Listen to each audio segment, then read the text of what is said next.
India में जो success का पैमाना होता है कि भाई 20 की उम्र में नौकरी लग जाए, 25 में शादी हो जाए, छोकरी मिल जाए और 30 में घर का मकान हो जाए, आदमी कहता है सक्सेसफुल। आपने तीनों इंडस्ट्री में कंपनी क्रिएट कर दी। Naukri.com भी है, जीवनसाथी.com भी है, 99acre.com भी है। I want to be my own boss। कोई विजन नहीं था कि बड़ी कंपनी बनेगी, मैं छोटी कंपनी में खुश था। अब सेकंड इनिंग फिर आपने एज ए इन्वेस्टर स्टार्ट की विद इन्फोएज वेंचर्स। ये कैसे स्टार्ट हुई? हमारी जो इन्वेस्टिंग चालू हुई है that was out of a need for compliance, not for strategy. तो 5 साल में हमने लगभग 250 करोड़ इन्वेस्ट किया। उनमें 2 कंपनियां थी, जोमैटो और पॉलिसी बाजार। तो मैंने दीपेंद्र गोयल का गूगल सर्च किया, मैंने ईमेल लिख दिया मैं मिलना चाहता हूँ। तो 2 दिन बाद दीपेंद्र का फोन आ गया। I asked him, बॉस ये आइडिया कहाँ से आया तो मेन्यू कार्ड डालने का? And दीपेंद्र said कि One startup you wish you had invested but could not। मैंने फ्लिपकार्ट को मना किया, मैंने ओला को मना किया, मैंने लेंसकार्ट को मना किया। कोई बंदा मान लो बैठा है, IIT IIM बैकग्राउंड से नहीं है, उसको चाहे आइडिया अच्छा हो बट एक्सेस ऑफ फंडिंग नहीं है उसको। That is the sad reality of life। AI wave आ रही है, इस पे आपके क्या प्लान्स है? AI is going everywhere। हर एक चीज में AI होगा आगे जाके। आज का जेनजी के बारे में जो नॉर्मल बात होती है कि भाई मोबाइल में रहता है, फोकस नहीं है। मैं बहुत इम्पेशेंट था, मेरे पास डिस्ट्रैक्शंस नहीं थे, सिर्फ मोबाइल फोन नहीं था। Importance of luck in investing. Luck is about being at the right place at the right time. बहुत कम फाउंडर हैं दुनिया में जो 2 बारी कामयाब हुए हैं, एक और दूसरा। मैंने आपको हमेशा सूट में देखा है, आज मैं आया आप कुर्ते पजामे में थे, मुझे लग रहा है आप कोई पॉलिटिशियन की तैयारी। मैं ये बताना चाहता हूँ, एक्सक्लूसिव ब्रेकिंग न्यूज।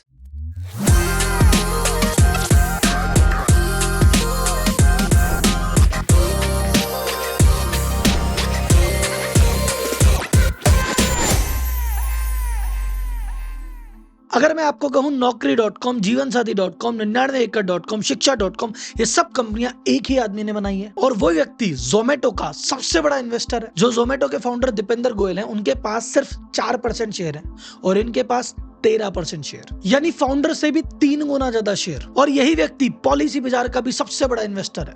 जहां पॉलिसी बाजार के फाउंडर यशीष दहिया के पास मात्र 4% शेयर है, इनके पास है 20%, यानी फाउंडर से 5 गुना ज्यादा। जी हाँ, मैं बात कर रहा हूं मिस्टर संजीव बिखचंदानी, पद्मश्री मिस्टर संजीव बिखचंदानी की, जिन्हें कहा जाता है इंडिया का वॉरेन बफे। इन्होंने जब Naukri.com की शुरुआत की थी, उस समय देश में सिर्फ 14,000 लोगों के पास इंटरनेट था। इनकी सुपर पावर है जो भविष्य में ट्रेंड दिखते हैं उसमें इन्वेस्ट करते हैं और बड़ी कंपनी बनाते हैं। ये देश के 75वें सबसे अमीर व्यक्ति हैं और इनकी पर्सनल नेटवर्थ 40,000 करोड़ रुपए से भी ज्यादा है। आज के पॉडकास्ट में हमने इनसे बात की कि सर जी, आपने अलग अलग ये बिजनेस कैसे बनाए, कैसे शुरुआत हुई Naukri.com की, कैसे आपको मौके मिलते गए, कैसे आपने सीरियल एंटरप्रेन्योर बने, इतनी सारी कंपनियां बना डाली। आप स्टार्टअप को पहचानते कैसे हैं, उसके फाउंडर को जज कैसे करते हैं, उसमें इन्वेस्ट कैसे करते हैं, फाउंडर में क्या देखते हैं, कंपनी में क्या देखते हैं, और बिजनेस बनाने के लिए और बिजनेस को स्केल करने के लिए क्या टिप देना चाहेंगे। तो अगर आप एक स्टार्टअप हैं या बनना चाहते हैं, अगर आप बिजनेस कर रहे हैं या करना चाहते हैं, या आप बिजनेस या इन्वेस्टमेंट की दुनिया को समझना चाहते हैं,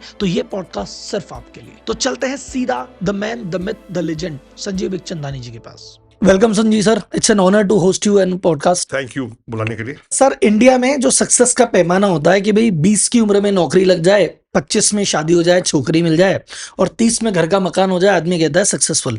आपने तीनों इंडस्ट्री में कंपनी क्रिएट कर दी।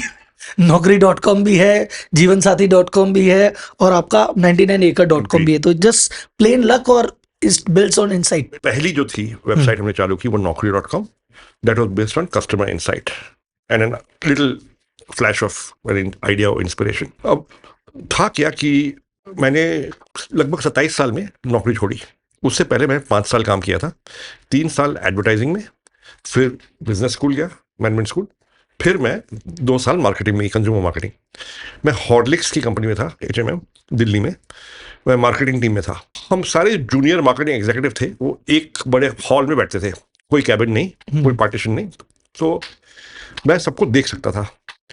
और मैंने ये देखा और नोटिस किया कि जब बिजनेस इंडिया की कॉपी आती थी, बिजनेस इंडिया जो मैगजीन है हर 2 हफ्ते छपती है, अभी भी छपती है, जब बिजनेस इन ऑफिस कॉपी आती थी तो हर लोग, हर एक व्यक्ति वो उसको पीछे से पढ़ते थे, ऑन द बैक, क्योंकि पीछे उस मैगजीन में 30 या 40 पेज के अपॉइंटमेंट ऐड होते थे, वैकेंसी एडवर्टाइजमेंट्स, इश्तिहार, ठीक है, नौकरियों के।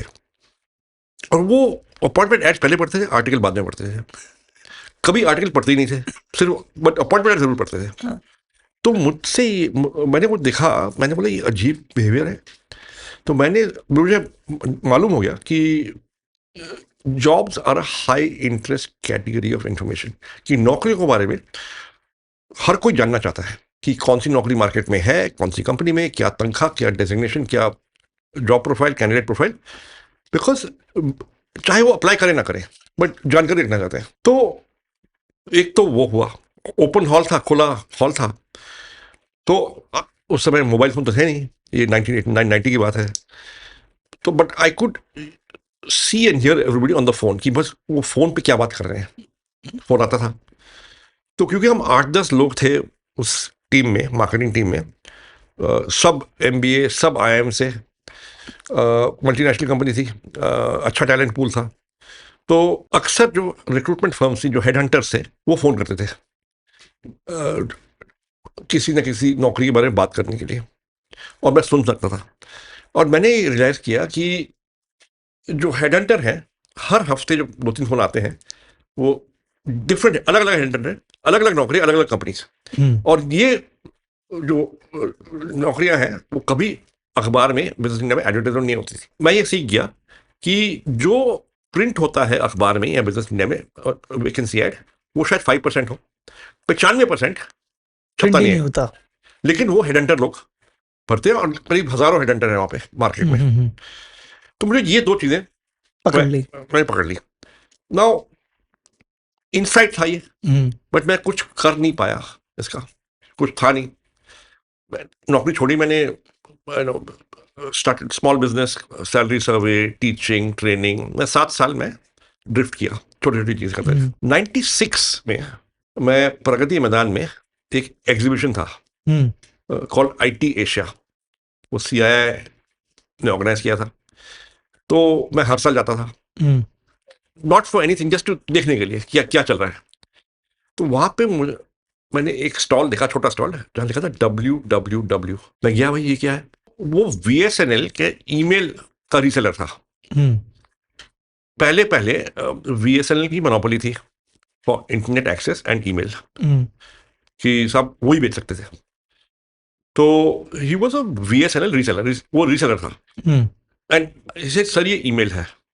सो मैंने ईमेल सुना था, मेरे को मालूम नहीं था क्या है। तो मैंने, अच्छा ईमेल, ये क्या है, मैं दिखाओ मेरे को। तो उसने डेमो दिया कि पहले तो लॉग इन किया, वो मोडेम था, टेलीफोन लाइन लगी हुई थी, तो वो की चू आवाज़ आई, एंड उसने खोला, देखो ये मैं मैसेज भेज रहा हूँ। उसने कुछ टाइप किया अपने आप को, तो दूसरी मशीन पे दोबारा लॉग इन किया, एंड उसने देखा कोई मैसेज आ गया। तो ये फैक्स से चीपर, अगर आप अमेरिका फैक्स भेजोगे तो 85 रुपये पर पेज है, ये कुछ पैसा में हो जाएगा। तो मैंने बोला, बॉस ये तो कंप्लीटली फेल हो जाएगा। क्यों? देखो ईमेल तो किसी के पास है ही नहीं, अगर मेरे पास टेलीफोन है बट और किसी के पास टेलीफोन नहीं है, मैं किससे बात करूंगा? तो ये तो फेल हो जाएगा। तो आई बिगैन टू वॉक, मैं चला गया। मुझसे मेरे को वापस बुलाया, नहीं सर ये इंटरनेट भी है। तो ईमेल और इंटरनेट इकट्ठे बंडलों पे आते थे। उस समय जीमेल, हॉटमेल कुछ नहीं था। तो मैं, अच्छा इंटरनेट में कभी सुना नहीं था, तो ये क्या है? तो कहा, सर ऐसा है, इंटरनेट के जरिए आप अपने कंप्यूटर से लॉग इन करके, आप दुनिया में हजारों कंप्यूटर हैं, वहां से डेटा आप देख सकते हो। अच्छा, तो मेरे को दिखाओ। तो उसने मेरे को एक साइट दिखाई, याहू। भाई इसे आप ब्राउज करेंगे या सर्च? मैंने बोला सर्च करेंगे। तो क्या सर्च करेंगे? मैंने इंडिया। तो इंडिया सर्च किया, वेब पेजेस आ गए। दिस इज अक्टूबर 96, तो बहुत, इट वॉज वेरी अर्ली, बहुत कम वेबसाइट्स थी, बट कुछ वेब पेजेस थे। तो इंडिया, तो इमीडिएटली मेरे को मन में आया कि इसके जरिए हम जॉब साइट चालू कर सकते हैं। तो मैंने बोला, इंडिया में कितने इंटरनेट यूजर हैं? इसे 14,000। तो मुझे वो बड़ा नंबर लगा। तो मैंने बोला, यार मेरे को इंटरनेट एक्सेस नहीं चाहिए, मेरे को एक वो कंप्यूटर लाना है। I want to own the computer, जहाँ पे मैं इंफॉर्मेशन लगाऊं और लोग आके सर्च करें इंटरनेट के जरिए। सो ये सर, वो उसे कहते हैं सर्वर। आपको सर्वर की ज़रूरत है। इंडिया में कोई सर्वर्स नहीं है, सारे सर्वर यूएसए में है, अमेरिका में है। तो मैंने बोला अच्छा। तो एनीवे मैं घर चला गया। तो मेरा भाई है, वो यूसीएलए में प्रोफेसर है इन लॉस एंजलिस, यूएसए, कैलिफोर्निया। मैंने रात को उनको फ़ोन लगाया। मैंने बोला, do you know what the internet is? आपको मालूम है? ऑफ कोर्स, हम तो हर रोज यूज़ करते हैं, सारा टाइम यूज़ करते हैं। ऐसे अच्छा, ऐसे यू इवन ईमेल, ईमेल भी आपका है? ही स्टार्टेड लाफिंग, हंसने लग गए कि of course we have email. So I said, मेरे को एक वेबसाइट चालू करनी है, उसके लिए मेरे को एक सर्वर चाहिए। तो you shall get your server. And I said, I cannot pay because in US dollars, my dollar, because 97, 96 में you could not repatriate dollars so easily. और जो credit cards थे, they were only valid in India and Nepal. जो बाहर नहीं चलते थे, सिवाय इंडिया और नेपाल के क्रेडिट कार्ड। तो उसने कहा, डोंट वरी, मैं पे कर दूंगा। तो उसने अगले 3 साल सर्वर की पेमेंट की, मेरे को सर्वर दिलाया, शेयर्ड सर्वर, महीने का $25। हमने क्या किया कि दिल्ली में एक दुकान है, थी, पता नहीं है कि नहीं अभी, मद्रास होटल कनॉट प्लेस में, नाम है central news agency. Central news agency क्या करती है, वो दुनिया भर के और हिंदुस्तान, पूरे इंडिया से अखबार और मैगजीन लाती है हर रोज़। और तो अगर मेरे को मलयालम मनोरमा चाहिए दिल्ली में, वो मुझे दोपहर तक पहुंचा देंगे। तो सुबह कोचिंग की फ्लाइट आएगी, वो फ्लाइट से उतरेगी, उनके पास आएगी और मेरे घर आ जाएगी। तो मैंने वहाँ जाके उनके लाइब्रेरी में देखा कि कौन से अखबार में कौन से दिन में नौकरियों के इश्तेहार आते हैं, अपॉइंटमेंट एड्स आते हैं। मैंने पूरा नोट डाउन किया, इस दिन ये चाहिए, इस दिन ये चाहिए, और पूरा हफ्ता मैप कर दिया। और मैंने 29 अखबार और मैगजीन आइडेंटिफाई किए जिसमें अपॉइंटमेंट एड्स आते हैं। तो मैंने ऑर्डर प्लेस किया, ऐसे मेरा आदमी आएगा हर रोज़ और उस दिन के ले लेगा। ठीक है। तो हम 29 अखबार लाते हैं हर हफ्ते हमारे ऑफिस में। 2 डेटा एंट्री ऑपरेटर थे, वो अपॉइंटमेंट एड्स को अपने वर्ड्स में, अपने फॉर्मेट में डालते थे, और हम वेडनेसडे और सैटरडे को रात को अपलोड करते थे। तो शुरू में 0 रेवेन्यू, कोई सेल नहीं, कोई आमदनी नहीं, सिर्फ फ्री अखबार से डाल दिया। लेकिन जैसे हमने डाला और डालना चालू किया और वेबसाइट लॉन्च की, तो तुरंत ट्रैफिक आने लग गया। तो लोगों को चाहिए हाई था, इंटरेस्ट, इनसाइट तो थी, हाई इंटरेस्ट। तो ये जो इनसाइट थी कि पीपल आर इंटरेस्टेड, जब लोगों को नौकरियों के बारे में लोग जानना चाहते हैं, ये जो इनसाइट थी उस पर बेस हुआ ये। और सर नाम तब रख लिया था naukri.com? तो हुआ क्या कि मैंने अपने ब्रदर को फ़ोन किया दोबारा कि भाई आपने सर्वर तो दे दिया, बट मेरे को वेबसाइट का नाम रजिस्टर करना है, इंडिया से रजिस्टर होगा नहीं, कोई ऑनलाइन पेमेंट कर नहीं सकते थे। तो उस समय एक सेंट्रल डोमेन रजिस्ट्रार था, उसका नाम था internic.net। तो दुनिया भर के डोमेन नेम्स वहीं पे थे और कोई था नहीं। तो internic.net पे वो गए और उन्होंने सर्च किया, क्या सर्च करूँ मैं, फिर search India jobs, India, employment India, India employment, India recruitment India, सारे नाम किसी और ने ले लिए थे। कोई ना कोई एनआरआई था जिसने वो रजिस्टर करा लिए थे। कोई वेबसाइट नहीं थी, बट नाम रजिस्टर करा लिया था। ये सारे नाम चले गए, तो मैं बहुत निराश हुआ। तो अगले दिन मेरे को ख्याल आया क्यों ना हिंदी नाम रजिस्टर करें। तो मैंने उसको फ़ोन किया दोबारा, तो चेक करो नौकरी है क्या। तो हाँ है, ऐसे रजिस्टर कर दो। तो हमने बोला हम इसको नौकरी बुलाएंगे। तो मेरे सारे जो दोस्त थे उस समय, मैंने टेस्ट किया नाम, जैसे यार ये तो बहुत ही रद्दी नाम है। ऐसे क्यों? बिकॉज नौकरी, नौकर, डाउन मार्केट, कौन आएगा, कौन सा सीनियर मैनेजर आएगा नौकर। Okay? तो ऐसे मैंने को लगा नहीं ये गलत है कि 6 लेटर्स का है, 6 लेटर्स का है, तो शॉर्ट है, आसान है याद करने में, लोगों को समझ आता है क्या है ये। It was Zing. It was at that time, I think the first, पहला या दूसरी वेबसाइट थी जो उसका नाम हिंदी में, अब तो बहुत है, बट आई थिंक एक समाचार.com थी, दूसरी नौकरी थी, तो ऐसे ये यूनिक है, तो हमने नौकरी करा, तो that is how we got a name. Sir एक नेक्स्ट क्वेश्चन आता है इसमें, क्योंकि जैसे उस समय आपने जीरो से अपने भैया को बोल के ये चीज़ चालू कर ली और आपने फेमसली, एवरीवन नोस, अभी मैं बस रिपीट ही कर रहा हूँ उसको, कि आपने गराज से 2000 में चालू की थी।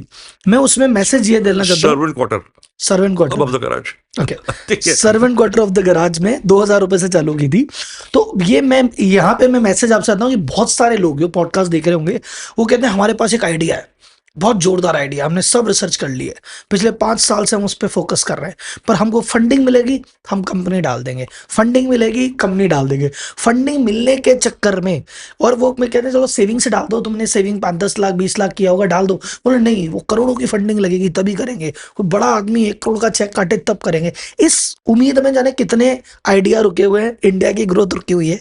तो मैं चाहता हूँ एक मैसेज आपसे उन तक पहुंचे कि भाई काहे पैसे का वेट कर रहे हो, आपने तो बिना उसके, आपने उस समय तो कल्चर ही नहीं था, तो आपने कैसे किया, उस समय क्या माइंडसेट था और क्या रखना देखिए, चाहिए? उस समय कोई वेंचर कैपिटल था नहीं, कोई एंजल इन्वेस्टर था नहीं, बैंक लोन हमें नहीं मिलते थे, जब तक कोलैटरल नहीं हो तो बैंक लोन नहीं मिलते थे, ठीक है। मेरे को कोई कोलैटरल नहीं था, तो हमने तो ये सोचा कि ऐसे आइडिया से चालू करो जहां कस्टमर एडवांस दे,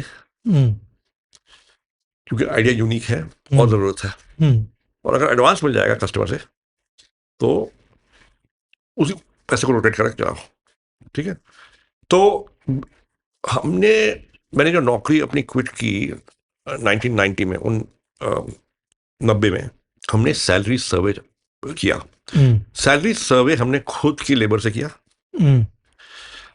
और हम अब 1990 में जो कंप्यूटर थे बड़े महंगे थे, बहुत था नहीं कंप्यूटर, तो मेरे दोस्त के ऑफिस की डुप्लीकेट की ली हमने, हम रात के 10 बजे जाते थे और कंप्यूटर काम करते थे, 3 बजे निकल जाते थे, कोई देखे ना, ठीक।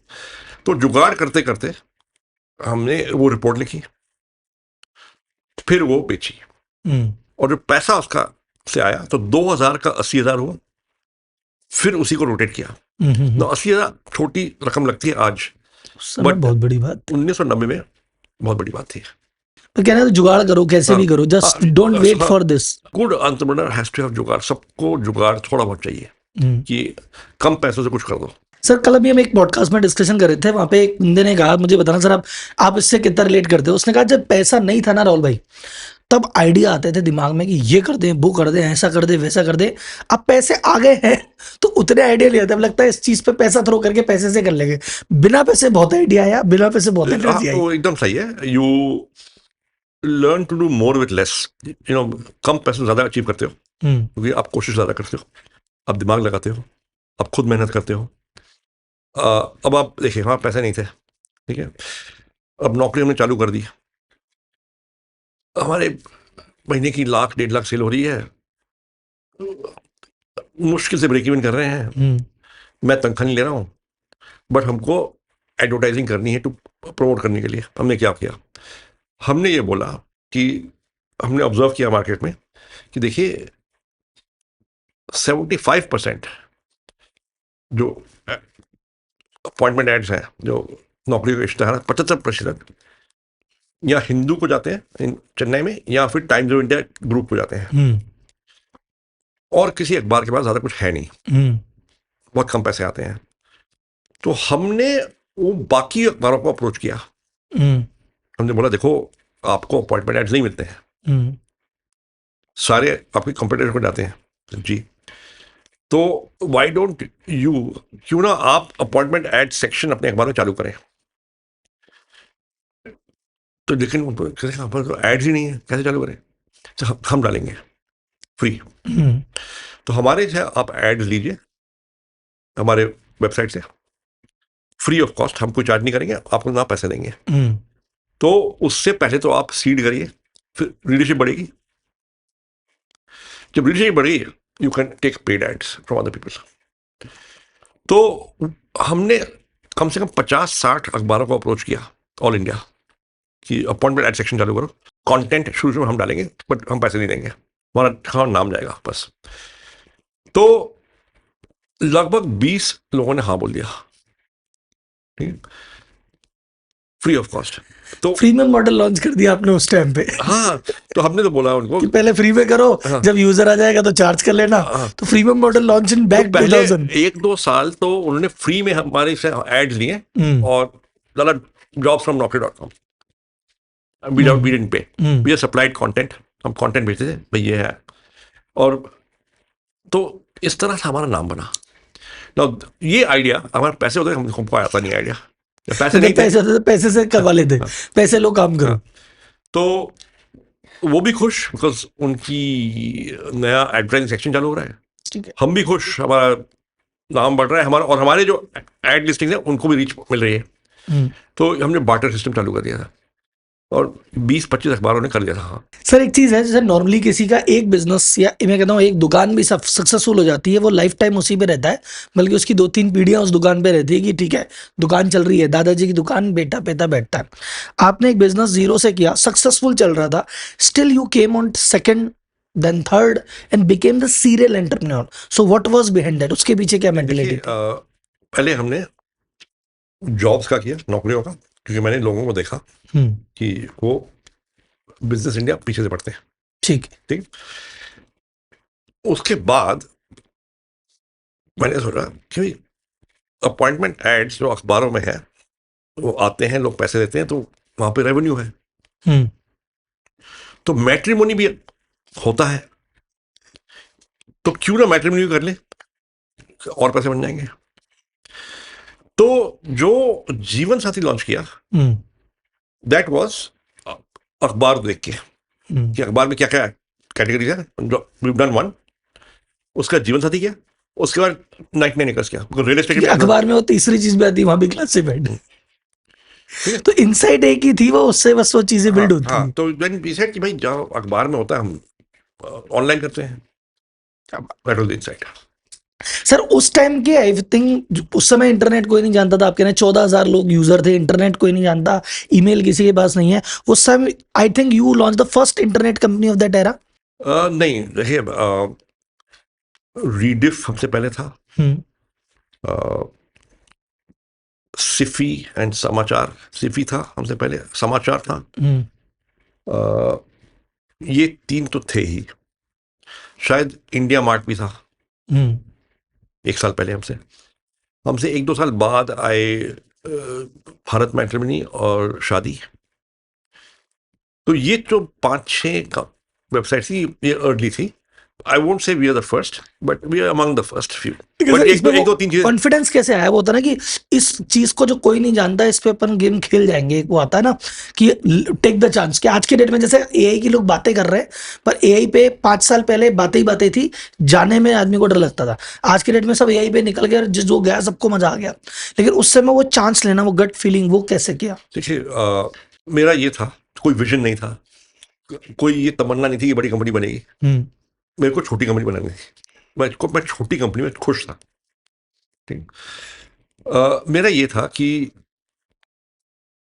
माय पिताजी गवर्नमेंट ऑफ इंडिया में थे, government servant, doctor, mother home maker, middle class family, refugee family from both sides. So मेरी कोई बड़ी ड्रीम्स नहीं थी, मेरी छोटी सी एम्बिशन कि मैं 5 साल नौकरी की थी 2 बड़ी कंपनियों में, और मेरे को ये लगा कि I don't want this as a career, मेरे को मज़ा नहीं आ रहा, मेरे को इंडिपेंडेंट होना है, मेरे को कुछ क्रिएट करना है, I want to be my own boss. ये था मेरा। तो मुझे छोटी कंपनी करनी है, अब बड़ा मैं प्रॉफिट बनाऊंगा। तो पहले 10 साल में, राइट, पहले 7 साल तो और काम किया, फिर 3 साल नौकरी, राइट, की Naukri.com की। लगभग 7 साल में तनख्वाह नहीं ले पाया, because company was break even पे थी, मैं तनख्वाह नहीं ले रहा था। मैं वीकेंड और इवनिंग्स में मैं टीच करता था बिजनेस स्कूल्स में, मैंने MBA कॉलेज में, IMT गाजियाबाद में मैं टीच करता था, कई और में मैं टीच करता था, और मुझे मिलते थे करीब 275 रुपये प्रति घंटा टीचिंग के लिए। मेरी तनख्वाह थी, जब मैंने नौकरी छोड़ी एंड बिजनेस में आया, मेरी तनख्वाह थी 5,500 महीना टेक होम आफ्टर टैक्स। तो मेरा ये था कि अगर मैं हफ्ते में 5 घंटे पढ़ा लूँ हफ्ते में, तो मेरे लगभग बन जाएंगे करीब 1200-1250 रुपये। तो पेट्रोल का निकाल 1,000 रुपये, तो महीने में 4-5 हज़ार बन जाएंगे, विच इज थोड़ा सा मेरी लास्ट सैलरी से कम है, बट उसमें मैं गुजारा कर लूंगा। तो मैं टीच कर रहा था 5-6 घंटे हफ्ते के, और ये कर रहा था Naukri.com, और बिजनेस कर रहा था। तो मेरी ये तमन्ना थी कि किसी तरह कंपनी में इतना प्रॉफिट हो जाए कि मेरी तनख्वाह निकल आए। That is my only ambition, कि मेरे को तनख्वाह चाहिए। मैं अपनी कंपनी से सैलरी चाहिए। हाँ, मैं अब सैलरी फैमिली, ठीक है, मैं बिजनेस फैमिली नहीं हूँ, ठीक है। तो और बिजनेस चल रहा था 7 क्वार्टर से। हाँ। ओके, तो मैं रेंट दे रहा था 800 रुपये मैं अपने फादर को। हुआ क्या कि Naukri.com लॉन्च किया हमने, और कोई विजन नहीं था कि बड़ी कंपनी बनेगी। मेरा सिंपल सेल्स टारगेट था कि अगर मैं 500 कंपनियों को बोलूं कि आप एक जॉब डालिए हर महीने 1,000 रुपये प्रति लिस्टिंग, तो मेरे महीने के 5 लाख की सेल हो जाएगी, यानी कि साल की 60 लाख। अभी तक हमारे मैक्सिमम रेवेन्यू कंपनी में 12-15 लाख था साल में। तो ऐसे दिस विल बी 5x, ये 5 गुना हो जाएगी अगर, तो दैट्स गुड ग्रोथ। और अगर मैं 3 साल में अचीव कर दूं तो मैं तनख्वाह भी निकाल लूंगा। अगर 60 लाख हो गई तो प्रॉफिट तो हो जाएगा और मैं तनख्वाह निकाल लूंगा। तो देन मैं को टीच नहीं करना पड़ेगा, ठीक है, मैं फुल टाइम। ऑल्दो तब तक मैं I was really beginning, I had begun to enjoy teaching and I was a good teacher. तो मेरी फीडबैक बहुत बढ़िया होती थी स्टूडेंट से, ठीक है। बट आई सेड यार 2 नौकरियां नहीं करनी, कुछ आई लाइक टू फोकस। तो ये मेरा एम था, मेरा कोई विजन नहीं था, मेरा सिंपल सेल्स टारगेट था। और मैं ये बताना चाहता हूं कि देखो, जिस कंपनी का विजन होता है ना, वो लॉस बनाती है। जिस कंपनी का सेल्स टारगेट होता है वो प्रॉफिट बनाती है, ठीक। तो मेरा सिंपल सेल्स टारगेट था और हम ब्रेक इवन किए। Great sir. और मैं sir, for me the headline of the day कि ठीक है, क्योंकि ये मैं बिजनेस कोचिंग में होता है, एसएमई बैकग्राउंड से आता हूँ, तो वो विजन वैल्यूएशन कुछ जानते ही नहीं है। वो कहते हैं इस महीने का धंधा कितना हुआ, पिछले महीने का इतना कमाया, इस महीने कितना कमाया। वो जो ना मारवाड़ी, सर मारवाड़ी आप सिंधी, तो क्या है कि प्रॉफिट क्लोज होना चाहिए। रोज शाम को घर जाएंगे, खाता मिलाएंगे तो पैसे लेके घर जाना है। पैसे नहीं है, तनख्वाह देनी है लोगों की मंथ एंड। मैं तनख्वाह ले रहा हूँ, बाकी को तनख्वाह देनी है ना। ठीक, अब 28 तारीख हो गई है, पैसा नहीं है बैंक में, तो हर महीने टेंशन होती थी। अगर कुछ ऐसे टिप्स आप शेयर करना चाहिए कि यार हायरिंग करते टाइम आप ये क्वेश्चन पूछना चाहिए, या ये चीज आप करते हैं या किसी को करनी चाहिए, जिसे एक तो होता है काम करने के बाद पता पड़ता है कि आपने बंदा ज्वाइन किया, 3 महीने बाद पता पड़ा कि ये कमिटमेंट है कि नहीं, क्वालिटी है कि नहीं, but at the joining table में क्या कर सकता हूँ जिससे मैं एक इंश्योर कर लूँ कुछ pre checks. I think reference checks बड़े इंपॉर्टेंट है।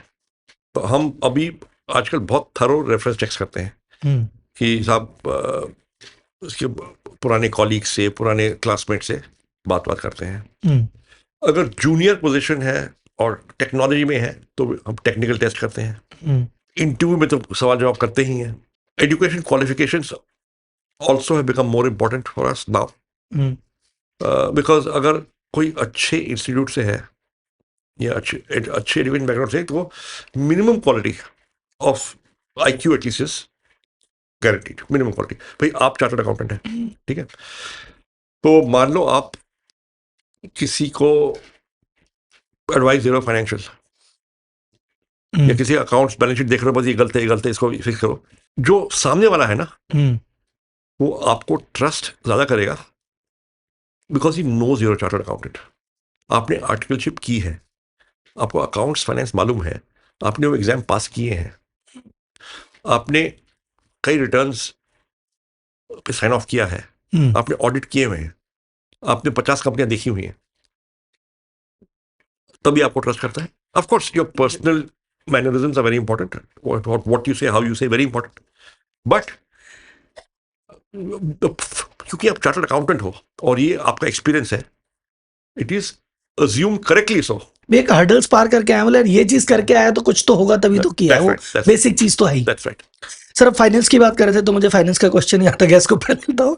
क्या फाइनेंशियल प्रिंसिपल अपने दिमाग में रखे हमेशा, और जो एंटरप्रेन्योर को ध्यान में रखना चाहिए कि यार फाइनेंस को ऐसे, या कोई की मैट्रिक, यार ये मैट्रिक तो रोज देखने की या क्वार्टरली देखने की, अगर बिजनेस आप बिल्ड कर रहे हो तो what are the financial decisions या philosophy you follow? I think जब कंपनी छोटी होती है, जब कंपनी में ज़्यादा पैसे नहीं है, बैंक में पैसा नहीं है, I think cash flow is the most important thing. Cash flow, भाई कितना कैश है बैंक में, कितना आज आया है, कितना आज गया है, कितना और जाना है। देखिए, जो आपकी जो रेवेन्यू और सेल्स और कलेक्शन है वो हमेशा अनसर्टन है। आपको मालूम नहीं कि अगले हफ्ते कितनी सेल होगी, कितनी कलेक्शन होगी। बट जो आपको पैसा चुकाना है मार्केट में सप्लायर को, सैलरीज को, वो तो मालूम है, वो तो करना ही है, वो तो ऑब्लिगेशन है, वो तो लेके जाएगा, तो आपको देना है। भाई आपकी रेपुटेशन से बनती है कि मैं टाइम पे पैसे देता हूँ। ठीक है, पहले 14 साल हमारे यहाँ एक रजिस्टर होता था, 1 पेज पर डे, हर एक दिन का एक एक पेज, और हमारे जो चेक्स आते थे या कैश कलेक्ट होता था वो उसमें एंटर होता था, और हम सेल करते थे डायरेक्ट मेल, हम चिट्ठियां भेजते थे, लोग कुरियर करते थे चेक, एंड तो वो एक आदमी नॉट क्वालिफाइड पियून था, वो बस एंटर करता था कि ये डेट, ये चेक नंबर, ये चेक, ये अमाउंट, ये क्लाइंट और ये सर्विस। एंड मैं हर रोज देखता था वो 1-2 बजे, क्योंकि तब तक मॉर्निंग की पोस्ट आ चुकी थी और मॉर्निंग कुरियर आ चुका था, और एक शाम के 5:30-6 बजे हमें आज ये दिन की कलेक्शन इतनी हुई है। खर्चे मुझे मालूम थे, रेंट कितना, बिजली कितना, टेलीफोन कितना, संख्या कितनी, वो मुझे मालूम थे। एंड वी वुड, हमारी हमेशा ये थी कि जो कुछ भी है, बिल आया कोई, किसी को पेमेंट करनी है, 2 दिन 3 दिन में दे दो पैसे, किसी को लगा के मत रखो, क्योंकि उससे आपको सर्विस अच्छी मिलती है, उससे आपको प्राइसेस बेटर मिलते हैं, उससे आपकी रेपुटेशन बनती है सब मार्केट में कि ये पैसा 2 दिन में देता है, 3 दिन में देता है। ये नहीं कि 1 महीने का क्रेडिट खींचता है या 2 महीने बाद देगा पैसे, फॉलो अप नहीं करना पड़ता। तो ये हमारी फिलॉसफी थी, बट ये इसको करने के लिए हर रोज पैसे आने चाहिए, डेली का गल्ला जो कहते हैं ना, गल्ला मिल जाना चाहिए। तो दैट रजिस्टर सिस्टम पहले 14 साल चला। अब उसके बाद वेंचर कैपिटल हुआ, कंपनी बड़ी हुई, फाइनेंस डिपार्टमेंट हुई, ERP हुआ, टैली हुआ, जो भी हुआ, प्रोफेशनल अकाउंटेंट्स आ गए। पर शुरू में क्या होता था कि हमारे कोई अकाउंटेंट था नहीं, ये हम वाउचर बनाते थे, वाउचर बनाते थे एक कार्टन में, एक फाइल में, और ये डेली का रेशो होता था, और बैंक में पता था कितने पैसे हैं। ईयर एंड में CA अपना आदमी भेजता, 1 महीने को हमारे अकाउंट में आता था, वो बोला इतना प्रॉफिट हुआ, इतना लॉस हुआ, इतना ब्रेक हुआ, इतना टैक्स हुआ, एंड फिर रिटर्न फाइल होती, सिंपल। तो शुरुआत में सब कैश फ्लो। सर एक और सवाल मेरा जो भी करंट जनरेशन को लेकर लगता है, हम नॉर्मली कहते हैं कि बिजनेस बिल्ड करने में पेशेंस चाहिए। आपने चीजें बिल्ड की कि भाई 14 साल तक वो रजिस्टर चल रहा है, 3 साल तक सैलरी नहीं ली, ऐसी बहुत सारी चीजें की, और फिर फोकस के साथ एक ही चीज में लगे रहे। तो आज का जेंजी के बारे में जो नॉर्मल बात होती है कि भाई जो आज का यूथ आया है वो मोबाइल में रहता है, फोकस नहीं है ना, पेशेंस नहीं है, सब कुछ क्विक चाहिए, तो क्या आज का gen Z is more capable in building business? मैं बताता हूँ, देखो, first of all it is not as if मैं इम्पेशेंट नहीं था, मैं बहुत इम्पेशेंट था, बट एनवायरनमेंट अलग था, मेरे पास चॉइस नहीं था, मेरे पास डिस्ट्रैक्शन नहीं थे, उस समय मोबाइल फोन नहीं था, right, I had no distractions. उस समय मेरे पास कंपैरिजन स्टैंडर्ड नहीं था, मेरे सारे IIM के बैचमेट्स थे, वो बिखर गए थे सब जगह, हम इन टच नहीं थे, ना ईमेल था या मोबाइल फोन था, किसी से मिलना नहीं था, तो कोई कंपेयर नहीं होता था। तो मैं अपने जैसे कि कोकून में मैं खुश था कि मैं अपना कर रहा था 7 क्वार्टर में, और करता गया। अगर मैं अपने बैचमेट से रोज मिलता या व्हाट्सएप एक्सचेंज करता या फेसबुक में था, शायद मैं वापस आ जाता नौकरी में, बिकॉज क्या पता। ये 6 महीने बाद होता है, 6 महीने हो गए कुछ हो तो नहीं रहा, बंद कर देता तो भी होता। सो माई, जैसे कहते हैं, my will and determination would have been tested. कि भाई मैं रोज मिलता हूँ दोस्तों से, वो जा रहे हैं 5 स्टार होटल, वो शॉपिंग कर रहे हैं, वो फॉरेन हॉलिडेज ले रहे हैं, वो प्रॉपर्टी खरीद रहे हैं, राइट। शायद मुझे लगता, मुझे चुकता शायद, तो शायद मैं नहीं करता ये। तो आई थिंक जैसे कहते हैं डिटर्मिनेशन, इंटेंट, परसिस्टेंस, कि इरादा दृढ़ होना चाहिए, आप ये करना चाहते हो और आपको लंबे समय तक करना होगा। बस काम अच्छी बड़ी कंपनी बनाने में कम से कम 10 साल तो लगते हैं। तो सर जेनजी में है इतना पेशेंस या इतना फोकस कुछ बना में तो पाएंगे? होगा, कुछ में तो होगा, जिसमें होगा वो कामयाब होंगे, जिसमें नहीं होगा उन्हें टफ है थोड़ा सा ना। बट देखिए तो इसका एक काउंटर ये भी आता है, लोग कहते हैं लेकिन ये टेक में बहुत अच्छे हैं, हमको तो कुछ आते पते ही नहीं थे, इनको तो बचपन से मोबाइल में सब कुछ है, तो हो सकता है ये ज्यादा जो आज बड़ा की कर दे। जनरेशन है, जो मैं स्टार्टअप फाउंडर्स मिलता हूँ, बहुत एम्बिशियस है हमसे ज्यादा, बहुत रिस्क टेकर है हमसे ज्यादा, वो global, they want to build a big company globally हमसे ज्यादा। हम तो डरे हुए थे, अभी भी डरे हुए हैं। भाई हम तो कहते थे पर वो कहना कि मेरी सैलरी निकालने का गोल था, हाँ, वही सेल का गोल था, सिंपल गोल था, वो वर्ल्ड डोमिनेशन का गोल है अभी। हाँ, फर्क नहीं है। ठीक है, पर देखिए हर एक पीढ़ी अलग होती है, परिस्थितियां अलग होती हैं, सर्कमस्टेंसेस आर डिफरेंट ऑलवेज। तो सर एक चीज मैंने देखी, आपने भी एक एक्सपीरियंस दिखाओ, इंडिया में लोग बाग बिजनेस बना लेते हैं, कमा भी लेते हैं, स्केल नहीं कर पाते। जो आपने कहा ना अभी कि माइंडसेट है कि अच्छा मैं मेरे शहर में नंबर 1 हूं, मजा आ गया। अच्छा अपन ने दिल्ली में सबसे बड़ा काम कर लिया, मजा आ गया। बस वो दिल्ली में जिसको मजा आ गया वो नॉर्थ इंडिया भी ट्राई नहीं कर रहा या इंडिया ट्राई नहीं कर रहा। मतलब इंडिया से नॉर्मली अपन बात करें इंटर, जैसे अपन मैं लेके आया कि यूएस में भी कोक बनाया तो वर्ल्ड में बेचा, एप्पल बनाया वर्ल्ड में बेचा, सैमसंग कोरिया ने बनाया वर्ल्ड में बेचा। हमारी नेशनल लेवल पे ही कोई चीज बहुत, नेशनल लेवल की ब्रांड बहुत कम है, रीजन इंटरनेशनल तो है ही नहीं। तो ये क्या रीजन है, मतलब क्या माइंडसेट है कि हम इतना बड़े लेवल पे नहीं सोचते, और क्या करें कि ऐसा हो जाए? देखिए ऐसा है कि जो अमेरिका से कंपनियां आई हैं और जो ग्लोबल बनी है, पहले वो अमेरिका में नंबर 1 हुई है और कई साल तक अमेरिका में ही थी। बहुत कम कंपनीज हैं दुनिया में जो जेन्युइनली ग्लोबल है शुरू से, ठीक है। और वो जो हैं वो यूजुअली छोटी कंट्री से आती हैं। जैसे मान लो एक कंपनी है नेस्ले, नेस्ले जेन्युइनली ग्लोबल है, लेकिन वो स्विट्जरलैंड से आई है। स्विट्जरलैंड छोटी कंट्री है, तो लोकल मार्केट छोटा था, कंपनी की एम्बिशन बड़ी थी, इसलिए वो स्विट्जरलैंड से बाहर निकली और कामयाब हुई। अमेरिका से ग्लोबल कंपनी आती है क्योंकि वो पहले अमेरिका में बड़ी होती है। अमेरिका वर्ल्ड लार्जेस्ट मार्केट है, वर्ल्ड लार्जेस्ट मार्केट है मींस ज्यादा कैपिटल, ज्यादा प्रॉफिट, ज्यादा वैल्यूएशन, बड़े आईपीओ, बड़ा मार्केट कैप। तो अगर आपने ज्यादा इन्वेस्टमेंट किया in areas like technology, tech company हुई, तो you got more engineers, you are investing more in R&D, you got superior engineering capabilities, you are building a better product. अब Naukri.com कैसे अभी तक कामयाब है, जबकि कई फॉरेन कंपटीटर आए, अमेरिका से भी आए, मॉन्स्टर आया, लिंक्डइन भी आया हुआ है। हम क्यों कामयाब हैं? क्योंकि हमारा प्रोडक्ट जो है वो लोकल कंडीशंस के लिए, लोकल कस्टमर के लिए, लोकल रिक्वायरमेंट्स के लिए टेलर्ड है, जो कि बाहर के प्रोडक्ट नहीं है और कम है।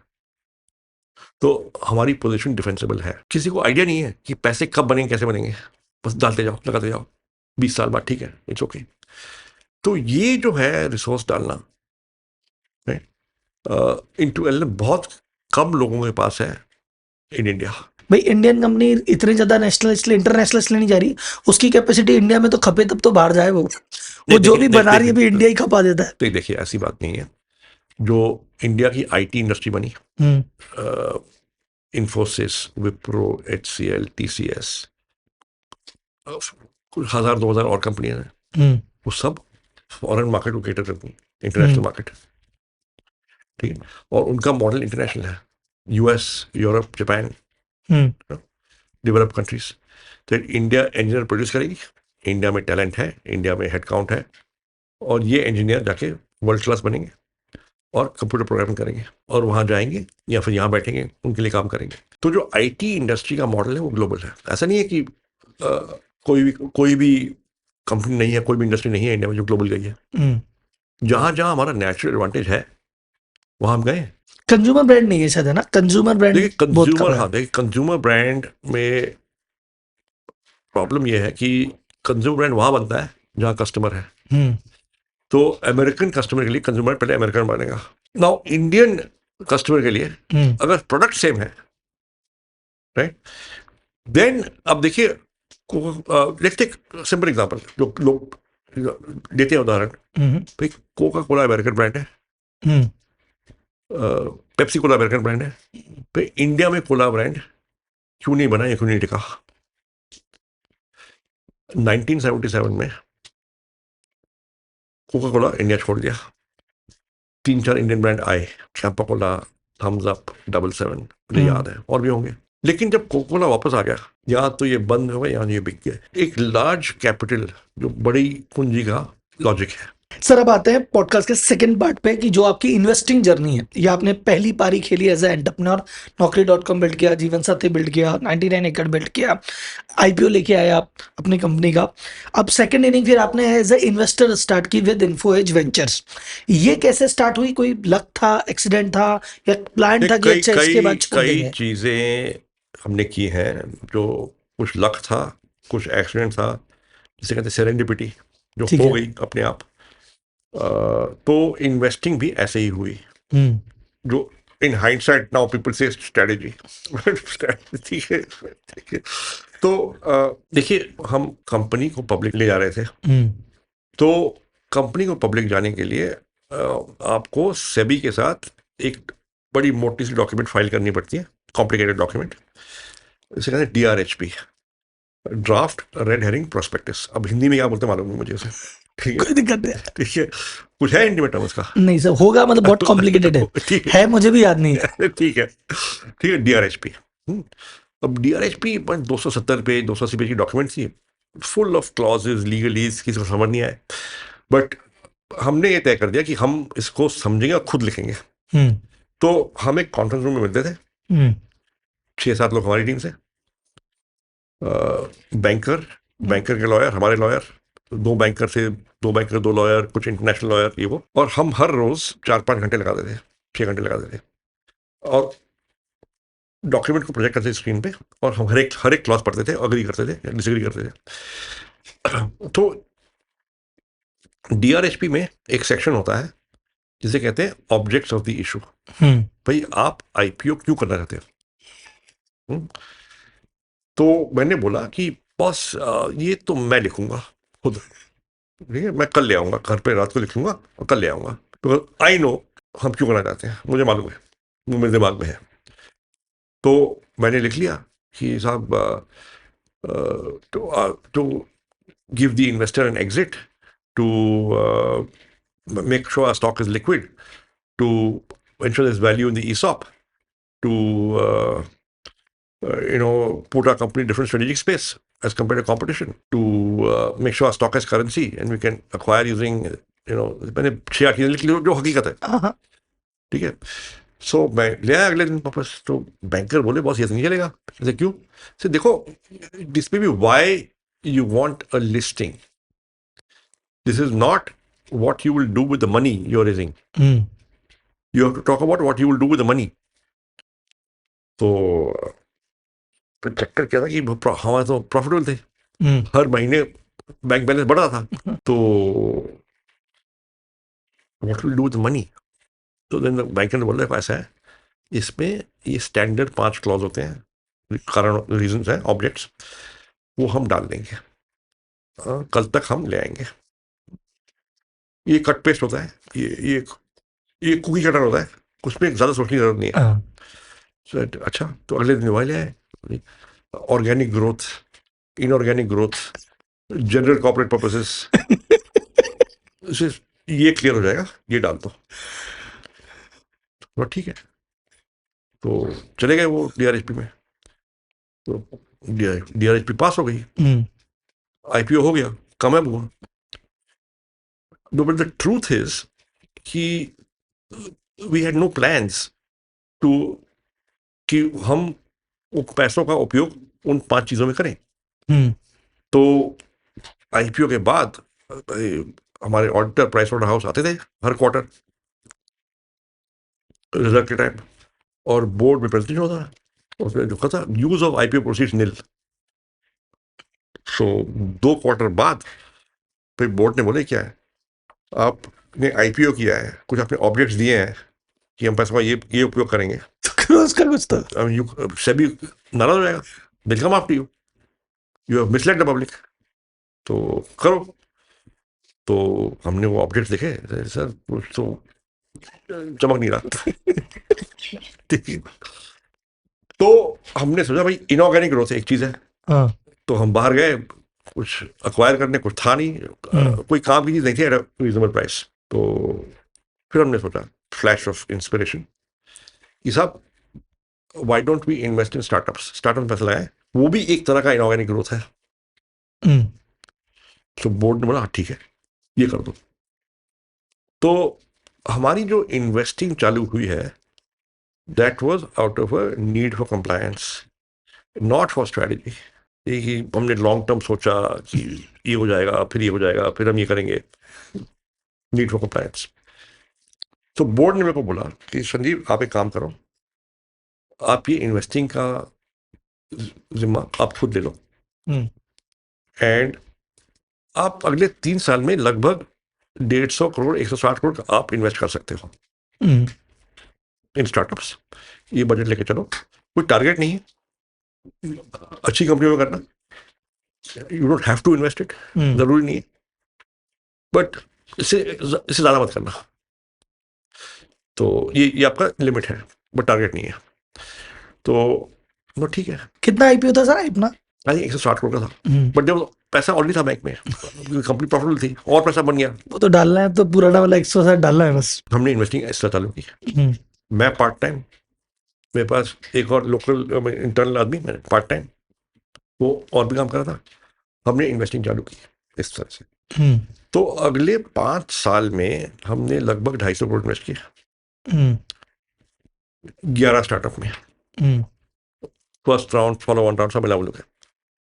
उनमें 2 कंपनियां थी, जोमैटो और पॉलिसी बाजार, जो अभी भी है हमारे पास इन्वेस्टेड, एंड कामयाब हुई है, लिस्ट हुई है, एंड हमारा नाम बना है उनसे एज इन्वेस्टर्स। हुआ क्या फिर 2011-12 में, लेकिन समय लगा।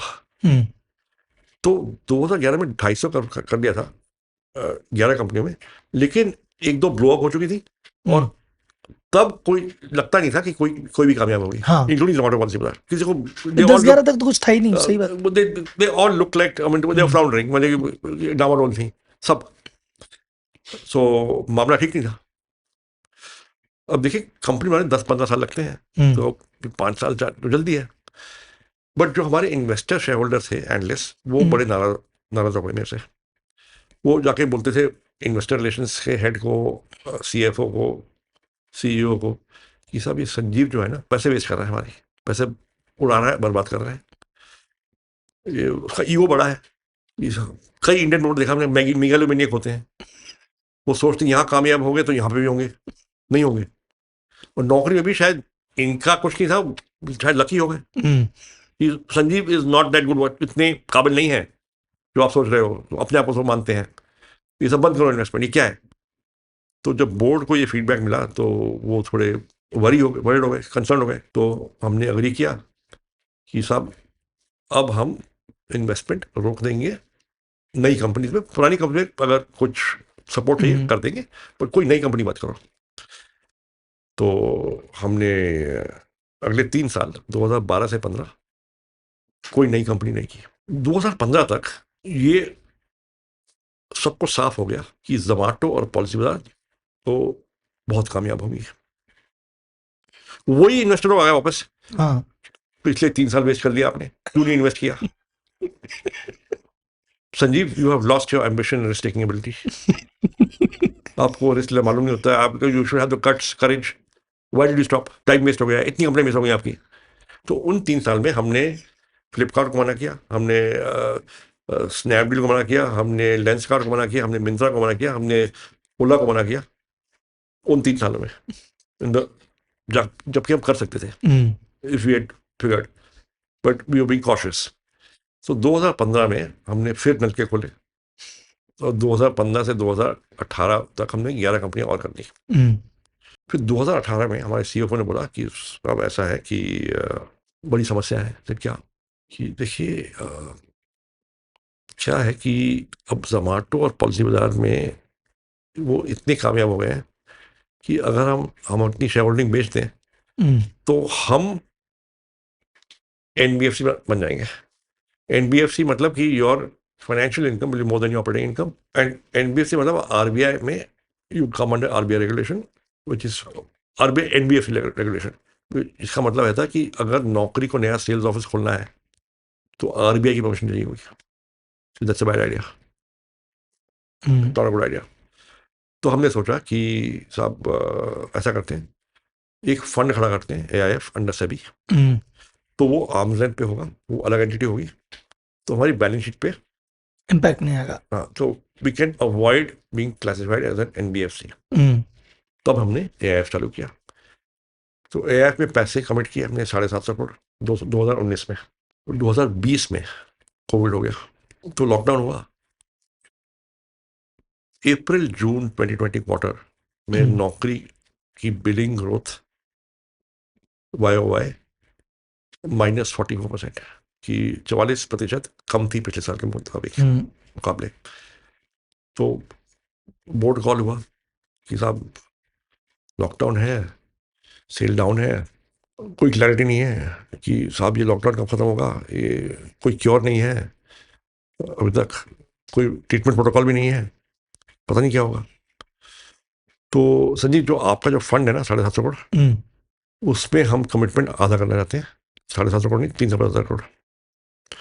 तो मैंने बोला देखो ऐसा है कि हमने पूरी प्लानिंग 750 करोड़ की है, hiring, incentive planning, investment strategy, term sheet issuance, सब हमने 750 करोड़ किया। सो कैन वी बाहर से पैसे ला सकते हैं, कर ले आओ। तब हम टेमासेक के पास गए और टेमासेक को हमने बोला कि साहब ये 372 करोड़ की अपॉर्चुनिटी है, अगर आप आना चाहोगे। तुम्हारे बहुत अच्छे रिलेशनशिप है टेमासेक के, हमने काफ़ी काम किया उनके साथ, उनको कॉन्फिडेंस है हमें, हमको कॉन्फिडेंस है उनमें, there is a values match. तो हमने उन्होंने कहा हम आ जाएंगे। So then it became a 2 investor fund कि इन्फोएज भी होगा फंड में और टेमासेक भी होगा, लगभग 50 और हमारा थोड़ा ज़्यादा है। एंड फिर सेकंड फंड किया, फिर फॉलो ऑन फंड किया, फिर एक डीप टेक फंड किया। तो ये हुआ। तो सर जब भी आप किसी स्टार्टअप में इन्वेस्ट करते हो तो आप इसमें क्या देखते हो? मतलब फाउंडर देख के डिसीजन ले रहे हैं, बिजनेस मॉडल देख के, या जो ट्रेंड चल रहा है उसको देख के? What is the decision making criteria? Decision making is obviously founder, but जो बहुत महत्वपूर्ण सवाल है, हम पूछते हैं कि ये आइडिया कहाँ से आया, ठीक है? तो उसका जवाब बहुत महत्वपूर्ण है हमारे लिए। जैसे मुझे जो नौकरी का आइडिया आया कस्टमर इनसाइट से, भाई लोग बिजनेस इंडिया पीछे क्यों पड़ते हैं, सिंपल ऑब्जर्वेशन। तो दीपेंद्र गोयल मैं पहली बार मिला जोमेटो के फाउंडर से, उस समय जोमेटो का नाम फूडीबे था। तो जोमेटो में एक खास बात थी, दिल्ली में 800 रेस्टोरेंट थे, दिल्ली एनसीआर में, लेकिन हर एक का मेन्यू कार्ड था उस रेस्टोरेंट पे, उस वेबसाइट पे, not just restaurant listing, menu card. और भी रेस्टोरेंट लिस्टिंग साइट से, बट किसी के पास मेन्यू कार्ड नहीं होता था। जो मेन्यू कार्ड था वो बहुत ही यूजफुल था, बहुत उपयोग में आता था कि आप रेस्टोरेंट देखो, मेन्यू कार्ड देखो, क्या डिश है, क्या प्राइस है, और फिर डिसाइड करो कहाँ जाना है। लोग इसे बहुत इस्तेमाल करते थे, मैं भी इस्तेमाल करता था, हितेश भी। तो जब मैंने दीपिंदर को पहली बार फ़ोन किया कि क्या हुआ था कि हितेश ओबरा जो हमारे सीईओ हैं, जो को प्रमोटर हैं हमारे, उन्होंने एक कैजुअल रिमार्क बोला कि साहब स्टार्टअप इन्वेस्ट कर रहे हैं। जी आपने फूडी में देखा है? हाँ। I find it very useful, so do I, बहुत बहुत ही उपयोगी है, तो बहुत उपयोग में आता है।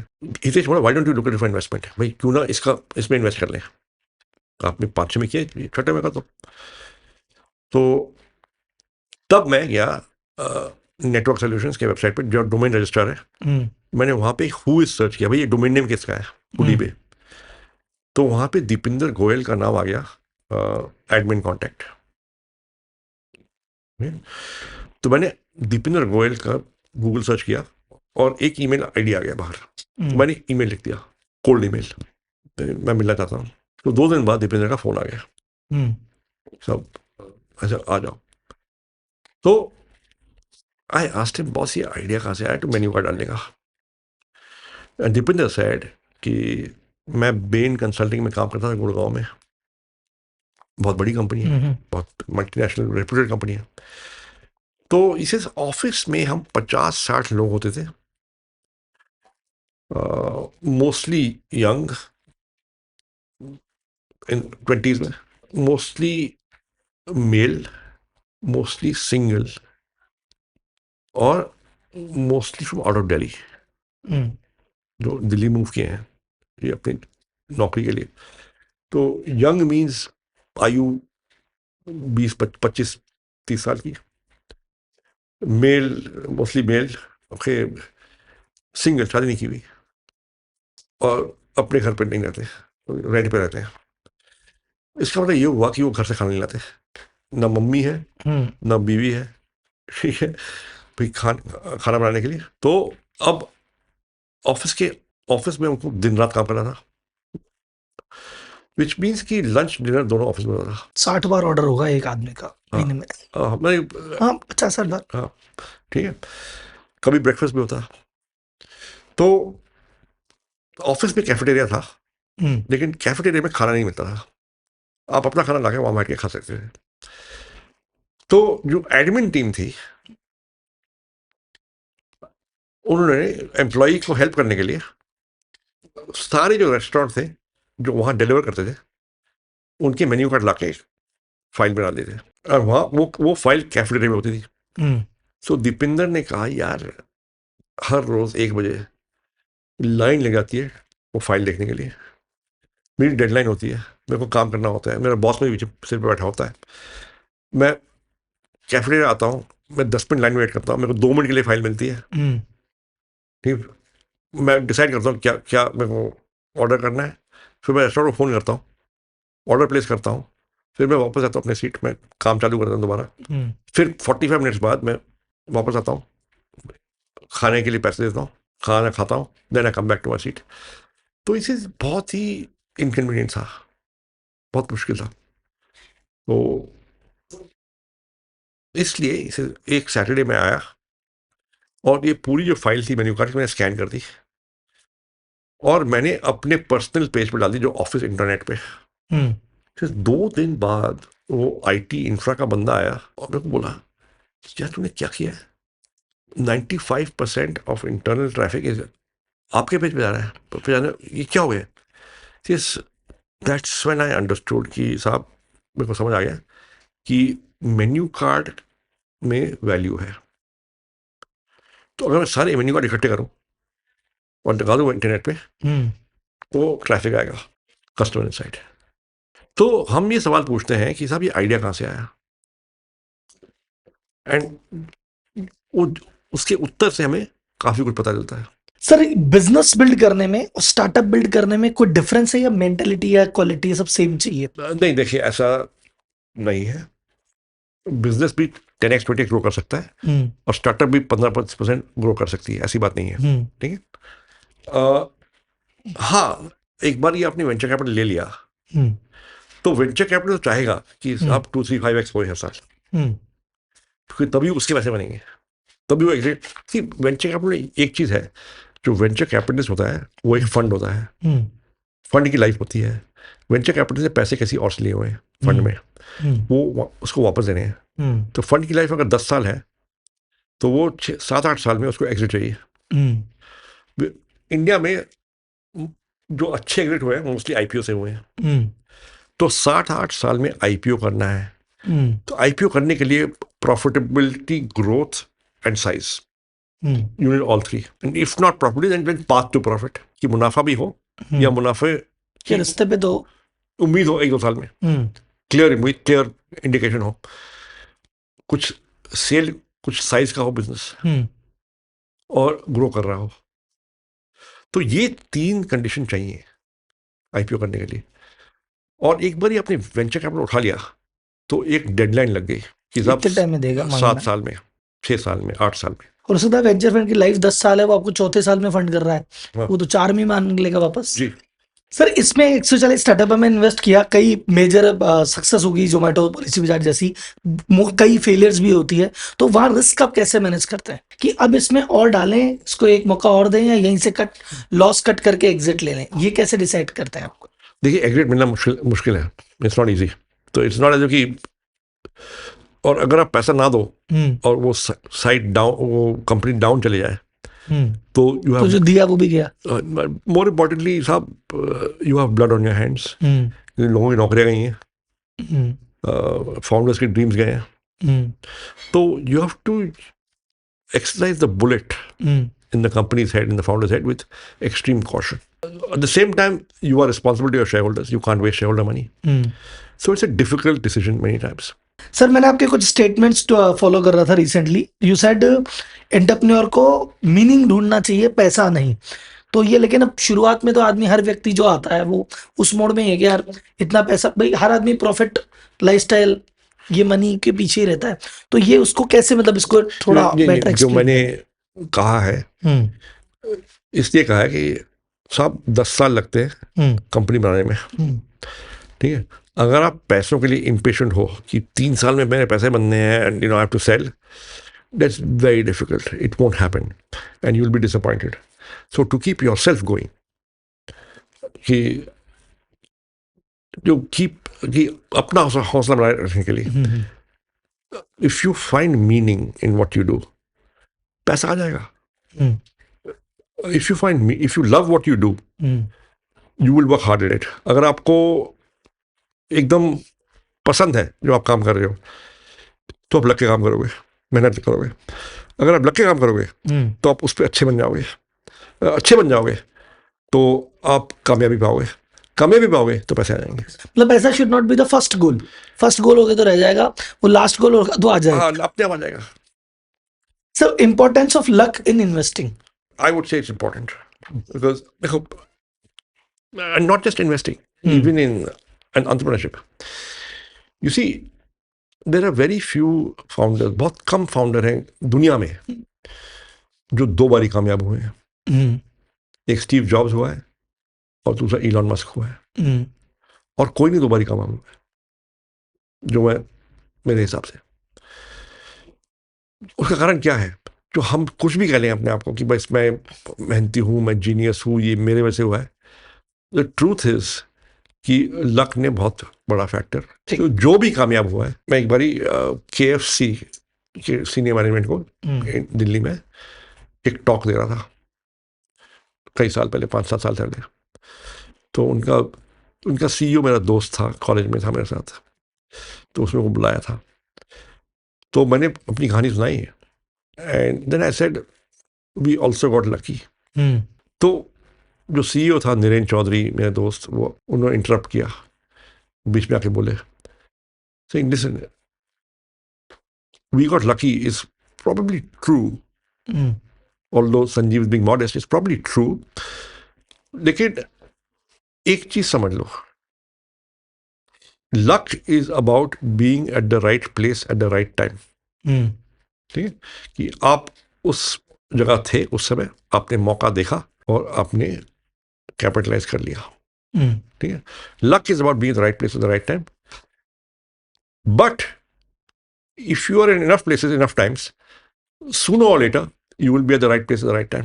तो परसिस्टेंस, कीप ट्राइंग, कोशिश करते रहो, लगे रहो, 10 साल 15 साल जितना टाइम लगे, कभी ना कभी आप लकी हो जाओगे, कहीं ना कहीं पहुंच ही जाओगे आप, और पहुंच गए वही लक मिल जाएगा. सर एक और चीज जो मुझे लगती है फंडिंग में, और ये कई लोगों का मतलब ऐसा परसेप्शन भी है, और कुछ हद तक अगर डेटा देखेंगे तो आप बनता है लोगों का भी, कि 3 कैटेगरियां ऐसी है जिनको फंडिंग में प्रायोरिटी मिलती है। जैसे एक तो एक्स IIT IIM वाले हैं, इनको फंडिंग मिलती है। एक जो एक्स कंसल्टेंट है, कोई मैकेंजी से है, कोई PwC से, बिग फोर से है, उनको मिलती है। या कोई एक्स फाउंडर जिसने एक्स पहला बिजनेस बनाया था, बेच के दूसरा बना रहा है, इनको तो जितनी जरूरत है उससे ज्यादा फंडिंग फटाफट आराम से मिलती है। पर अगर कोई बंदा मान लो बैठा है, IIT IIM बैकग्राउंड से नहीं है, कंसल्टेंट नहीं है, Tier 2 में बैठा है, तो उसको चाहे आइडिया अच्छा हो but investors don't get the opportunity मिलती ही नहीं है उसको, एक्सेस ऑफ फंडिंग नहीं है उसको। Is it true? देखिए, कुछ हद तक सच है, राइट, लेकिन आप इन्वेस्टर के लेंस से देखें। You are meeting the founder for an hour और 2 hours, 1-2 घंटे मिल रहे हो, second time third time, how do you assess? मैं ये कहता हूँ, there are companies that get funded on promise and there are companies that get funded on performance. So the companies that get funded on promise, how does the investor feel confident कि इसमें promise है? वो देखेगा degree क्या है, experience क्या है, qualification क्या है, सो रेफ चेक करेगा, ठीक है। Now if you fail to make the cut on promise, then you have to show performance. ये सब कुछ करके दिखाओ, पैसा मिल जाएगा। अब that is the sad reality of life कि in the absence of a proxy variable, कि साहब ना क्वालिफिकेशन है ना तजुर्बा है, मैं कैसे जज करूं, मैं कैसे कहूँ इसमें प्रॉमिस है? But there is no guarantee on the other side कि साहब ये IIT IIM पर तो कामयाब होगा, इतने IIT IIM पर फेल हुए, या ये इस कंपनी में काम किया है इसने तो कामयाब होगा। नो सर, आपके केस में इंटरनेट वेव को आपने राइड किया, मतलब नौकरी से हम राइड करते आए, उसके बाद फिर ये जो स्टार्टअप वेव है उसको आपने राइड किया, अब AI वेव आ रही है, इस पे आपके क्या प्लान्स है? देखो, AI इज गोइंग एवरीवेयर, वो सब जगह जा रही है। AI बहुत बड़ी चीज होगी। यू हैव टू जज कि साहब this AI will have a moat and this will not have a moat, वो जरा मुश्किल है। बट AI तो विल इज वेरी यूनिवर्सल, मतलब सब जगह जा रही है, और हर एक चीज में AI होगा आगे जाके, हर एक कंपनी में। You are investing on that thing? We are investing. हाँ, हम जो स्टार्टअप देखते हैं, अब ज्यादातर वो आते ही वही हैं, हम रिजेक्ट नहीं करते जिनका AI नहीं है, बट वो आते ही नहीं है जो AI नहीं है, आने ही बंद हो गए। हाँ, मतलब सब लोग AI पे फोकस कर रहे हैं। सर, स्ट्रेस कॉपिंग मैकेनिज्म जैसे होता है, कभी कभी टेंशन हो गई, ये हो गई, वो हो गई, तो what do you do? Actually I have stop getting so stressed. अब मैंने इतना कुछ देख लिया है कि I have stop getting as stressed as earlier. अच्छा सर, एक सवाल जो मैं इसमें लिख के नहीं लाया पर देख के लग रहा है, मैंने आपको हमेशा सूट में देखा है, आज मैं आया आप कुर्ते पजामे में थे और फिर सूट पहन के, तो मुझे लग रहा है आप कोई पॉलिटिशियन की तैयारी। नहीं, आज दिवाली पार्टी है ऑफिस की। हाँ। तो मुझे आज सुबह 8 बजे फोन आ गया कि सब कुछ एथनिक पहन के आना है, इंडियन पहन के आना है। तो बस मैं इस बार मेरा है नहीं शायद, तो मैंने कबर्ड में देखा था एक, तो निकाल लिया मैंने। तो सर मतलब आप संजीव सर का एथनिक लुक रिलीज हुआ है हमारे पॉडकास्ट में, एक्सक्लूसिव ब्रेकिंग न्यूज। सर अब रैपिड फायर राउंड पे है, 10 क्वेश्चंस है, it will take like 10 second, मतलब 10 सेकंड पर क्वेश्चन मे बी। 2-3 बुक जो आप स्टार्टअप या बिजनेस ओनर को रिकमेंड करना चाहोगे कि they must read? Not specifically startup owners, startup और बिजनेस ओनर्स, बट मेरे को 2 किताबों ने काफी सॉर्ट ऑफ इन्फ्लुएंस किया है। एक है बिल्ड टू लास्ट, यस। दूसरा है good to great. Good to great, yeah. पहली वाली है कि साहब आप how do you build an organisation, कैसी कंपनी बनाओ कि वो 100 साल 200 साल चले, राइट, 50 साल चले। Good to great, how does a organisation transform from merely being very good to becoming truly great. Biggest risk you ever took? जब मैं अपनी नौकरी छोड़ रहा था 1989-90 में, तो मेरे पास बैंक में सेविंग्स के 68,000 रुपीज थे। मेरी जो तनख्वाह थी वो 66,000, 66,000, तो मेरे पास 1 साल की पोस्ट टैक्स सेविंग्स थी। मैं बहुत घबराया हुआ था, I am not from business family, मुझे salary cheque, I was addicted to it, हर महीने खाना चाहिए। तो मैं सोचा कि साहब ये तो अगर 1 साल बाद में क्या करूँगा अगर पैसे नहीं बने तो। बहुत डरा हुआ था मैं। तब मेरे को एक दोस्त मिला हम्म, और उसने मेरे को कहा कि बॉस, मैंने कभी स्टॉक मार्केट में कभी इन्वेस्ट नहीं किया था, हम्म, मुझे मालूम नहीं था। 8990 में ये हुआ कि उस समय तो कोई एनएसई नहीं था, कोई सेबी नहीं था, कोई सब 21-23 स्टॉक एक्सचेंज थे इंडिया में, एंड मैनुअल ट्रेडिंग होती थी, आउटक्राई मेथड। मेरे एक दोस्त, कोई इक्विटी रिसर्च नहीं था, कोई पब्लिश नहीं होता रिपोर्ट, कुछ नहीं। तो मेरे एक दोस्त ने मेरे को बोला कि देखो ऐसा है ना, एक कंपनी है बिंदल एग्रो, उसका बोनस इशू आएगा हम्म, तो शेयर प्राइस डबल हो जाएगा, तो तू खरीद ले, प्राइस डबल होगा, देन देखो 2 साल की सेविंग हो जाएगी। तो मैंने कहा व्हाट अ फैंटास्टिक आइडिया। ठीक है, तो आई वेंट टू मैं एक दोस्त के फादर के पास गया, वो जो सब ब्रोकर थे हम्म, किसी बड़े ब्रोकर के दिल्ली स्टॉक एक्सचेंज में। अंकल ऐसा है कि सुना है बिंदल एग्रो का बोनस इशू आएगा, हम्म, तो आई वॉन्ट टू इन्वेस्ट 66, मैं अपनी 1 साल की तनख्वाह लगा दूंगा, 60,000 रुपीज़, मैं 2,000 रुपये रखूंगा, 60,000 rupees I want to invest in Bindal Agro. तो इसे अच्छा बोनस इशू आएगा, शेयर पर डबल होगा। अच्छा हाँ, तो why don't you buy on forward, बदला ले लो, तो use the 60,000 rupees margin money, तो फिर 10x हो जाएगा आपका, पोस्ट टैक्स 6 ईयर मनी। बहुत ही फैंटेस्टिक आइडिया।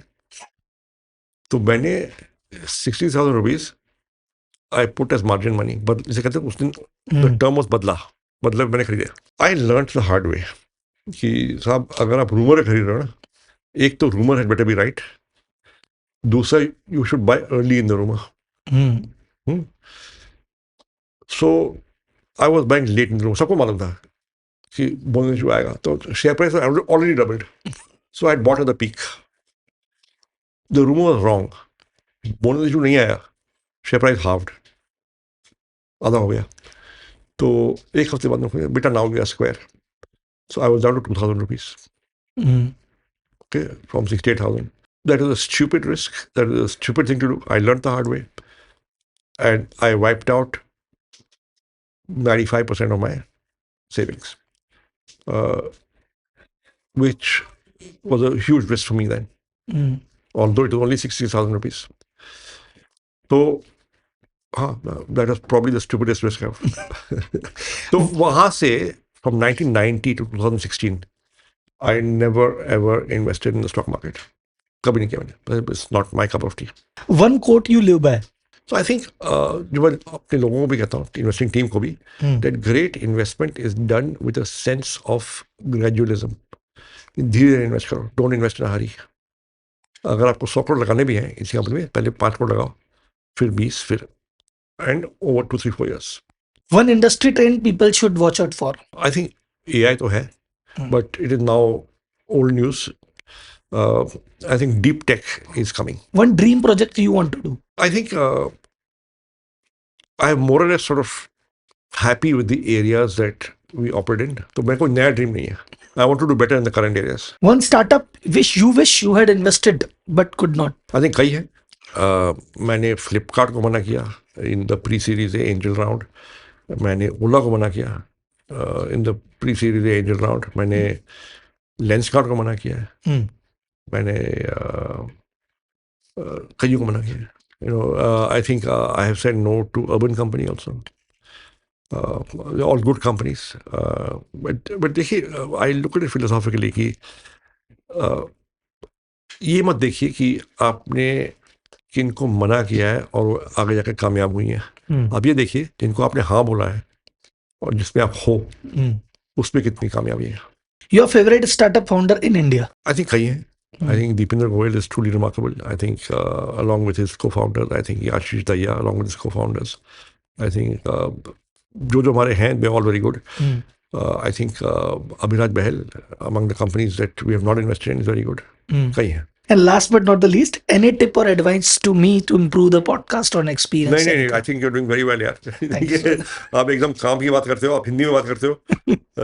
कभी कभी मैं भी स्ट्रगल करता हूँ आपको उत्तर देने में. Sir thanks a lot. आपकी बिजनेस की जर्नी से, फाइनेंस की जर्नी से मुझको बहुत बेनिफिट मिला है, और जो ऑडियंस सुन रही है उसको क्लैरिटी मिली होगी स्टार्टअप कैसे करना है, काम कैसे करना है, सोचना कैसे है. और जितने भी बिजनेसमैन हैं जो बिजनेस कर रहे हैं, जो स्टार्टअप है, उनको इंस्पिरेशन मिली होगी. और सर अगली बार कोई एक और सक्सेस स्टोरी, जब आपकी अभी दो इतनी सारी सक्सेस स्टोरी बनी है, 140 में से 14 कंपनी ऐसी और होगी जो जोमेटो पॉलिसी बाजार जैसी सक्सेस देगी। हर बार एक बार पॉडकास्ट करने में जरूर आऊंगा आपके पास। Thank you so much.